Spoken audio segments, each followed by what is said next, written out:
Bible പഴയ നിയമത്തിൽ നിന്നുള്ള വായന സങ്കീർത്തനങ്ങൾ 102 അധ്യായം. കർത്താവേ, എൻ്റെ പ്രാർത്ഥന കേൾക്കണമേ.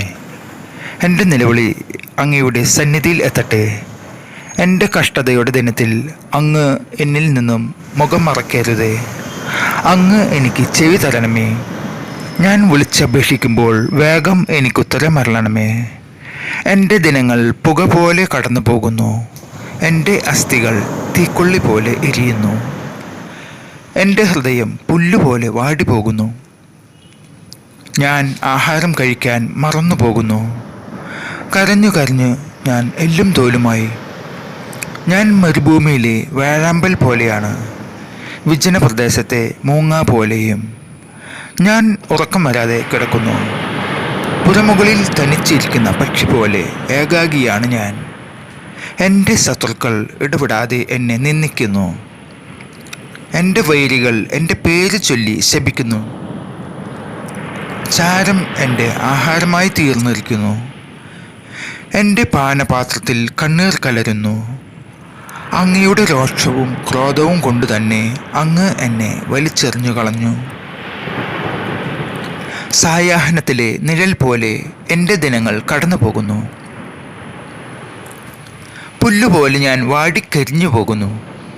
കർത്താവേ, അങ്ങ് എന്നേക്കും സിംഹാസനസ്ഥനാണ്. അങ്ങയുടെ നാമം തലമുറകളോളം നിലനിൽക്കുന്നു. അവിടുന്ന് എഴുന്നേറ്റ് സിയോനോട് കരുണ കാണിക്കും. അവളോട് കൃപ കാണിക്കേണ്ട കാലമാണിത്. നിശ്ചയിക്കപ്പെട്ട സമയം വന്നു ചേർന്നിരിക്കുന്നു. അങ്ങയുടെ ദാസർക്ക് അവളുടെ കല്ലുകൾ പ്രിയപ്പെട്ടവയാണ്. അവർക്ക് അവളുടെ ധൂളിയോട് അലിവ് തോന്നുന്നു. ജനതകൾ കർത്താവിൻ്റെ നാമത്തെ ഭയപ്പെടും. ഭൂമിയിലെ രാജാക്കന്മാർ അങ്ങയുടെ മഹത്വത്തെ. കർത്താവ് സിയോനെ പണിതുയർത്തും. അവിടുന്ന് തൻ്റെ മഹത്വത്തിൽ പ്രത്യക്ഷപ്പെടും. അഗതികളുടെ പ്രാർത്ഥന അവിടുന്ന് പരിഗണിക്കും. അവരുടെ യാചനകൾ നിരസിക്കുകയില്ല. ഭാവി തലമുറയ്ക്ക് വേണ്ടി ഇനിയും ജനിച്ചിട്ടില്ലാത്ത ജനം അവിടുത്തെ സ്തുതിക്കാൻ വേണ്ടി ഇത് ആലേഖനം ചെയ്യപ്പെടട്ടെ. തടവുകാരുടെ ഞരക്കം കേൾക്കാനും മരണത്തിന് വിധിക്കപ്പെട്ടവരെ സ്വതന്ത്രരാക്കാനും വേണ്ടി അവിടുന്ന് തൻ്റെ വിശുദ്ധ മന്ദിരത്തിൽ നിന്ന് താഴേക്ക് നോക്കി. സ്വർഗത്തിൽ നിന്ന് കർത്താവ് ഭൂമിയെ നോക്കി. ജനതകളും രാജ്യങ്ങളും ഒരുമിച്ച് വന്ന് കർത്താവിനെ ആരാധിക്കുമ്പോൾ സിയോനിൽ കർത്താവിൻ്റെ നാമവും ജെറൂസലേമിൽ അവിടുത്തെ സ്തുതിയും പ്രഘോഷിക്കപ്പെടാൻ വേണ്ടി തന്നെ അവിടുന്ന് ആയുസിൻ്റെ മധ്യത്തിൽ വെച്ച് തന്നെ എൻ്റെ ശക്തി തകർത്തു. അവിടുന്ന് എൻ്റെ ദിനങ്ങൾ വെട്ടിച്ചുരുക്കി. വത്സരങ്ങൾക്ക് അറുതില്ലാത്തവനായ എൻ്റെ ദൈവമേ, എൻ്റെ ആയുസിൻ്റെ മധ്യത്തിൽ വെച്ച് എന്നെ എടുക്കരുതേ എന്ന് ഞാൻ യാചിക്കുന്നു. പണ്ട് അവിടുന്ന് ഭൂമിക്ക് അടിസ്ഥാനമിട്ടു.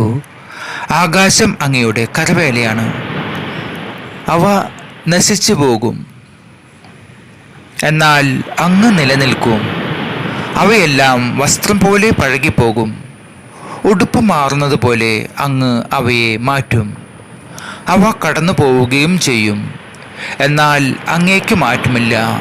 അങ്ങയുടെ സവത്സരങ്ങൾക്ക് അവസാനമില്ല. അങ്ങയുടെ ദാസരുടെ മക്കൾ സുരക്ഷിതരായി വസിക്കും. അവരുടെ സന്തതി പരമ്പര അങ്ങയുടെ മുമ്പിൽ നിലനിൽക്കും. നമ്മുടെ കർത്താവായ യേശു മിശിഹായ്ക്ക് സ്തുതി. കർത്താവിൽ പ്രിയപ്പെട്ടവരെ, സങ്കീർത്തനങ്ങൾ എന്ന ഈ ബൈബിൾ വചനം ധ്യാനിക്കുക. ആമേൻ.